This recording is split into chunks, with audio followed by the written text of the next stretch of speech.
पत्ता होता है जिसमें ब्रह्मा विष्णु महेश तीनों होते हैं। 64 योगनियां देवियां भी इसमें विराजमान हैं और 33 कोटि देवी देवता भी इसमें विराजमान हैं। एक बेलपत्र, कभी मौका लगे आपके जीवन में, अभी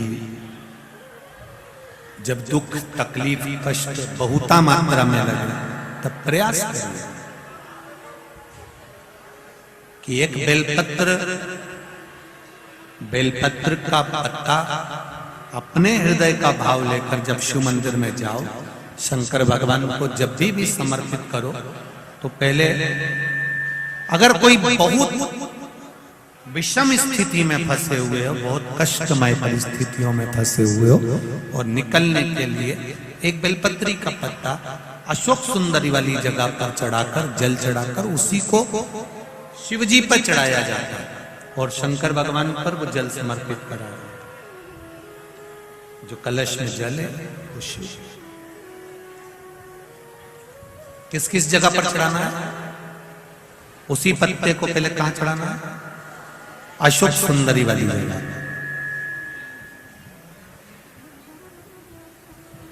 थोड़ा सा जल वहां चढ़ा दिया, पत्ते को उठाया, फिर शिवलिंग पे समर्पित कर दिया। बचा हुआ जो कलश में जल है वो भगवान शंकर को समर्पित कर, शिव को समर्पित कर।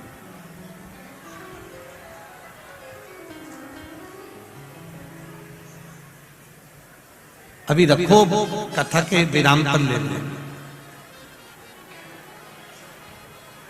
2 जगह पर जल चढ़ाना, अगर कहीं विषम परिस्थिति में लगता है, ऐसा लगता है कि ये विषम परिस्थिति है, ये उसको साधना है और इस दलदल से बाहर निकलना है, तो उसके लिए पहले अशोक सुंदरी वाली जगह जल, फिर शिवलिंग पर बेलपत्र, वही चढ़ा हुआ बेलपत्र, ज्यादा नहीं।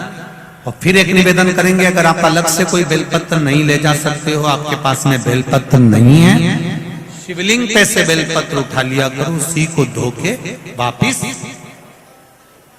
चढ़ा। और ध्यान देना इस कथा पर, शिव के मंदिर में कभी भी जाओ, तुम्हारा बेटा कोई नीट का एग्जाम दे रहा है, कोई कंपटीशन एग्जाम दे रहा है, तुम्हारी बेटी कोई परीक्षा दे रही है, तुम्हारा बच्चा, बेटा बेटी, पति पत्नी, कोई भी कोई एग्जाम में बैठने का प्रयास कर रहा है, पहले तो उससे कहो कि अपनी मेहनत 4 गुना कर, खूब पढ़, परिश्रम 4 गुना कर। और मान लो 5-6 बार दे चुका, 2-4 साल हो गए, 5 साल हो गए, तो फिर उससे कहो शंकर के मंदिर में 7 दुर्वा लेकर जाओ। कितनी दुर्वा? यहां क्या बोलते हैं झारखंड में? दुर्वा कि दूब बोलते हैं? दुर्वा। 7 दुर्वा शिव के मंदिर में लेकर गए। जब जल का पात्र साथ में, 7 दुर्वा को नीचे की ओर रखो, हथेली पर जल का पात्र हाथ में लेकर भगवान देवाधिदेव महादेव को जल समर्पित करो। 7 दुर्वा में से 6 दुर्वा षडानंद कार्तिकेय जी को समर्पित कर दो, 1 दुर्वा भगवान शंकर के शिवलिंग पर चढ़ा दो। अपने हाथ की 3 उंगलियां शिवलिंग का स्पर्श करो और अपनी कामना कहकर, बाबा बहुत एग्जाम दे चुका हूं, बेटा बेटी ने बहुत परीक्षा दी है, हो नहीं रहा बाबा, अब आपके भरोसे है, बाबा को विनय करो, शिव जी पे चढ़ी दुर्वा वापिस लेकर आओ। जिस बच्चा जब एग्जाम के लिए जाए, परीक्षा देने के लिए जाए, उस दिन वो दुर्वा को अपने मस्तक पर प्रणाम कर कर, नमन कर कर, षडानंद कार्तिकेय का स्मरण कर कर फिर एग्जाम के लिए जाए। पढ़ाई अच्छी करना, दिल से करना, मेहनत ज्यादा करना, और एक बार ये प्रयोग कर कर देखना, मेरा षडानंद कार्तिकेय सफलता जरूर प्रदान करे। 6 मुख से षडानंद का जो वर्णन हमारे शिव महापुराण में किया गया है, स्कंद पुराण में किया गया है। षडानंद कार्तिकेय जी फल शीघ्र प्रदान करते हैं, शीघ्र। राजा श्वेत के प्राण छूटने का समय आ गया, यमराज बंदी बनाने के लिए आ गए। उनने यमदूतों को भेज दिया, भगवान शंकर ने यमदूतों को भगा दिया।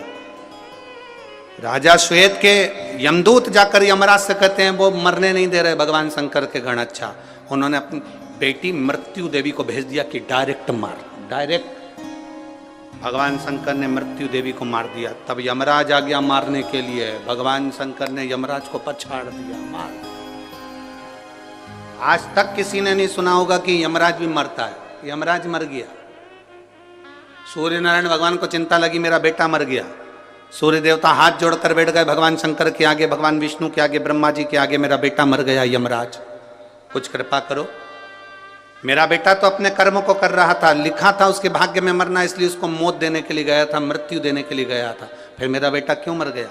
सारे देवता शंकर जी के पास पहुंचे, आपने यमराज को क्यों मार दिया? कहा ये मेरे मंदिर में पूजन कर रहा था, शंकर को जल चढ़ा रहा था, और जल चढ़ाते समय ये यमराज का मंदिर के अंदर क्या काम? शिव मंदिर में दो में से एक रहेगा। शिव मंदिर में या तो काल रहेगा या महाकाल रहेगा, दो में से एक शंकर के मंदिर में रहेगा। अकाल मृत्यु वो मरे जो काम करे चंडाल का, और काल उसका क्या बिगाड़े जो भक्त हो महा काल का। शंकर के मंदिर में काल का क्या काम, जहां महाकाल बैठा है। क्षमा कर दो, वचन दो सूर्य नारायण, मैं यमराज को जिंदा कर दूंगा। पर यमराज को जिंदा करने के बाद यमराज वचन दे कि मृत्यु लोक में पृथ्वी पर शंकर के भक्त को अगर लेने आएगा तो पहले शंकर से पूछना पड़ेगा ले जाऊं कि नहीं ले जाऊं। इसीलिए पूरे भारत के पंडित ब्राह्मण, जब किसी का एक्सीडेंट हो जाता है, कोई आईसीयू में पड़ा रहता है, कोई वेंटिलेटर पर पड़ा होता है, तो पंडित जी एक ही बात कहते हैं, महामृत्युंजय का पाठ करा। पंडित जी एक ही बात कहते हैं, महामृत्युंजय का पाठ करा। कोई पंडित ने नहीं कहा कि राम रक्षा स्तोत्र कराओ, कनक धारा का पाठ कराओ, श्री सूक्त का पाठ कराओ, ये वाला पाठ कराओ, ये वाला पाठ करो। सब पंडित बोलते हैं महामृत्युंजय का पाठ करो, क्योंकि सबको मालूम है जो शंकर जी का नाम लेंगे तो शंकर जी का अगर भगत हो गया तो फिर इसको ले जाना सरल बात नहीं, इसको ले जाना इतना सरल नहीं। करो शिव, करो शंकर के। अब वचन दे ये यमराज, यमराज ने वचन दे दिया, मृत्यु लोक में शंकर के भक्त को कभी भी लेने आऊंगा तो पहले महादेव की आज्ञा होगी तो लेकर जाऊंगा। वो कह देंगे ले जा तो ले जाऊंगा, नहीं बोलेंगे तो पड़ोसन को उठा के ले जाऊंगा, पर शंकर के भक्त को नहीं। आप अगर शिव को जल चढ़ा रहे हो तो आप शंकर के हो, शंकर के, शिव से दूर नहीं हो। शुरू में जैसे दान पेटी होती है, पत्र पेटी होती है, कपड़ा पेटी होती है, उसी तरह पाप को समाप्त करने की भी ये पेटी, ये शिव महापुराण की कथा है। जब हम अंदर आते हैं हमारा पाप सब छूट जाता है, पाप समाप्त हो जाता।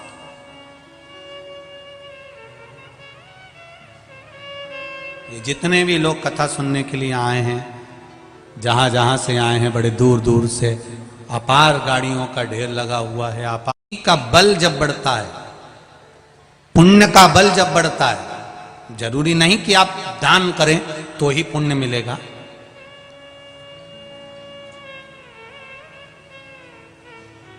पुण्य मिलने के स्थान भी बहुत सारे हैं। आप जहां रहते हो, अपने घर में जहां निवास करते हो, वहां बस केवल क्रोध को त्याग दो और मीठा बोलना चालू कर दो तो भी पुण्य मिलना प्रारंभ हो जाएगा। जरूरी नहीं कि आप दान करेंगे। कोई बहुत सारा दान दे दे, बहुत सारा सत्कर्म कर दे, बहुत सारा दे दे, और उसके बाद अगर उसके भीतर अहंकार प्रकट हो जाए, काम प्रकट हो जाए, क्रोध प्रकट हो जाए, मैंने इतना दिया, मुझे बैठने की जगह नहीं दी, मैंने इतना करा, मुझे ये चाहिए, मैंने इतना दिया, मैंने ये चाहिए, तो ये अगर पुण्य करने के बाद, दान करने के बाद भी अगर अभिमत्ता समाहित हो जाए, अहंकार तुम्हारे सम्मुख में प्रकट हो जाए, तो उस दान की कोई महत्वता नहीं है। पुण्य केवल दान करने से नहीं मिलता, पुण्य तुम्हारे अच्छे बोलने से भी प्राप्त हो जाता है, किसी के चेहरे पर स्माइल देने से भी पुण्य प्राप्त हो जाता है। तुम अच्छा बोलोगे तो उसमें पुण्य की प्रधानता रहेगी। अच्छा संग, अच्छा सत्संग, अच्छा भजन, अच्छा कीर्तन जब हम करेंगे बैठकर तो उसका फल। आप किस जगह पर बैठ रहे हो, वो स्थान की भी महत्वता। एक मदिरा की दुकान के बाहर एक मय खाने पर दो मित्र बैठे हैं। एक मित्र मदिरा का पान कर रहा है, दूसरा कभी मदिरा नहीं पीता। उसने कहा मैं मदिरा नहीं पीऊंगा, मैं चाय पीऊंगा, मेरे लिए चाय लाई जाए। बैठा कहां पर है, बोलो बोलो जम के बोलो, मय खाने में, मदिरा की दुकान पर, मदिरा की दुकान के बाहर। अब एक मित्र मदिरा पी रहा है और दूसरा चाय पी रहा है, देखने वाला क्या समझेगा, बोलो बोलो जम के बोलो जरा, मदिरा पी रहा। एक व्यक्ति जुआ खेल रहा है, जुआरी, और दूसरा उसके पास में जाकर बैठा है।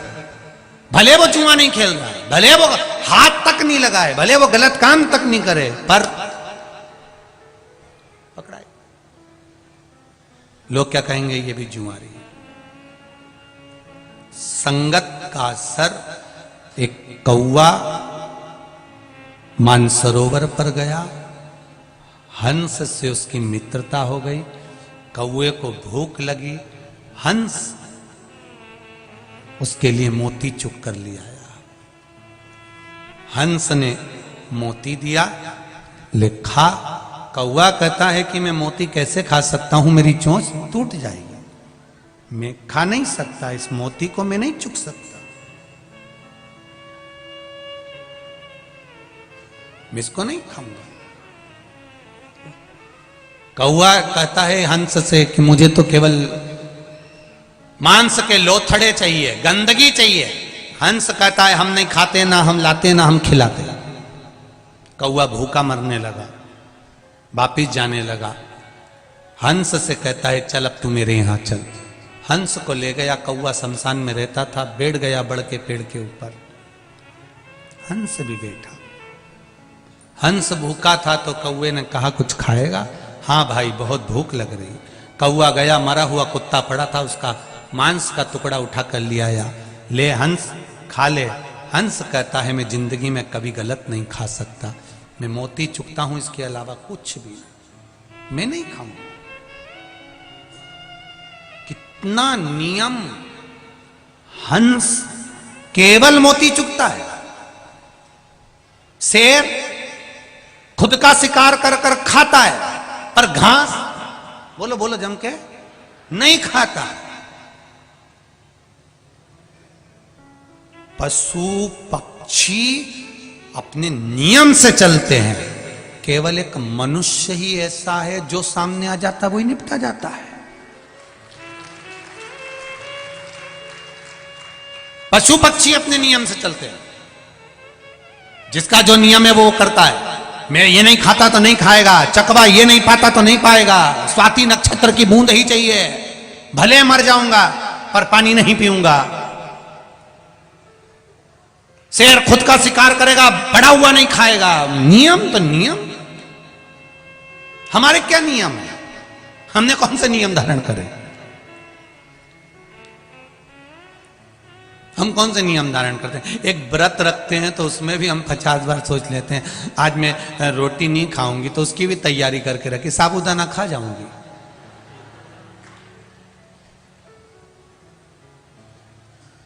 और जिस दिन कुछ भी नहीं खाती उस दिन इतना प्राण खाती। हंस ने नियम बना रखा है कि मैं मांस का लोथड़ा नहीं खा सकता, मांस नहीं खा सकता। कौवा कह रहा है लो खाओ, मैं नहीं खाऊंगा, हम तो यही खाते हैं इसलिए खिला रहे हैं, मैं नहीं खा सकता, नहीं खाया। कौवा बात करने लगा, मांस का टुकड़ा नीचे गिरा। नीचे एक राजकुमार बैठा था, उसके ऊपर वो मांस जब गिरा उसको क्रोध आ गया, उसने धनुष उठाया, बाण चलाया। बाण चलाया तो कौवा तो भाग गया, हंस को लग गया, हंस नीचे गिर गया। हंस गिरा, राजकुमार ने कहा हंस देव मैंने कौवे को बाण मारा था, आपको लग गया, क्षमा चाहता हूं। हंस कहता है गलती मेरी है जो मैंने गलत व्यक्ति का संग पकड़ लिया था, वो तो चला गया, मुझे लग गया। आप बुरे व्यक्ति के साथ बैठोगे, बुरा व्यक्ति बुरा कर्म कर कर चले जाता, अच्छा पकड़ाई में आता और जेल में भरा जाता।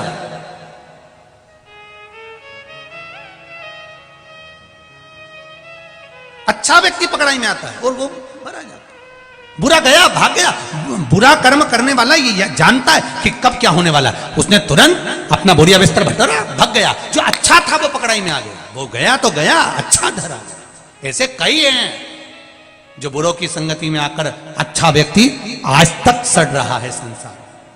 वो पड़ा है और बुरा था वो भाग गया, बुरा कर्म करने वाला गया, अच्छा पड़ा है।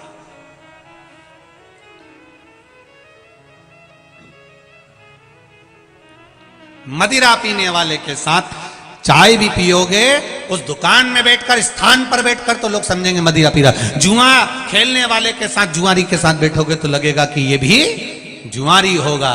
ये निश्चित है, निश्चितता। कितनी बड़ी कृपा है, सत्संग में बैठोगे, कथा में बैठोगे, मंदिर में बैठोगे, तुमने अगर तिलक नहीं भी लगाया, गिद्ध को 2 घंटे का सत्संग मिला था, 2 घंटे का सत्संग। एक गिद्ध को, संपाति को मात्र 2 घंटे का सत्संग मिला था। और 2 घंटे के सत्संग का फल क्या हुआ कि पूछा, तुमने सीता जी को कहीं देखा है? वो संपाति, वो पक्षी कहता है, मेरी दृष्टि से मैं देख रहा हूं, लंका में अशोक वाटिका में सीता जी बैठी हुई है। जब सत्संग में जाकर कोई बैठता है तो पक्षी जैसे लंका में देख लेता है कि सीता बैठी है। जब आप भी सत्संग में जाकर बैठोगे तो आपको भी नजर आने लगेगा कि मेरा महादेव कहां बैठा है, वो कैसे मिलेगा। 2 घंटे का सत्संग संपत्ति ने करा था, 2 घंटे का सत्संग उस गिद्ध ने करा था, 2 घंटे का सत्संग उस पक्षी ने करा था। मात्र 2 घंटे के सत्संग में संपाति ने कह दिया था, पक्षी ने कह दिया, मैं सीता जी को देख रहा हूं। जरा विचार करिए, मैं बूढ़ा हो जाऊं फिर भी मैं सीता को देख रहा हूं। सत्संग का फल वो होता है, सत्संगी का फल वो होता है, अच्छे व्यक्ति की संगत का फल वो होता है कि वो अच्छा देख लेता है। और बुरे का संगत का फल ये होता है कि वो बुराई ढूंढ लेता है। उसने इतनी चीज कमा ली, उसने गाड़ी बना ली, उसने बंगला बना लिया, उसने ये कर लिया। करना क्या है, थोड़ा सा तो झूठ बोलना है। तो राधा जी ने बहुला को देखा तो बहुला तो अपने पुत्र मनोरथ को दूध पिला रही थी। अब मनोरथ को दूध पिला रही बहुला, इतने में तुरंत राधा जी ने बहुला से विनती करी, बहुला मेरे ठाकुर को भूख लगी है। बहुला ने मनोरथ को पीछे हटाया और पीछे हटाकर दूध बाटकी में भरकर राधा जी लेकर चली। और दूध ले जाते ले जाते ले जाते ले जाते बीच मार्ग में राधा जी, आप लोग कभी गए हो, गोवर्धन परिक्रमा करी होगी तो मानसी गंगा पड़ती है, ठीक है। अभी यहां पर भी परिक्रमा करोगे तो उसमें मानसी गंगा बनी हुई है। मानसी गंगा का महत्व ही यहीं पर है कि बहुला गाय के दूध को लेकर राधा जी जब चली और चलते चलते राधा जी के मन में भाव प्रकट हुआ कि मुझे भी प्यास लगी है, तो राधा जी ने बहुला गाय के दूध को रखकर हाथ में वहीं पर जल का पान किया। वो मानसी गंगा आज भी निर्मित है, आज भी जो मन से निश्चितता से उसको निर्मित किया गया, प्रकट किया गया। और दूध ले जाकर ठाकुर जी को दिया, ठाकुर जी ने उस दूध का पान किया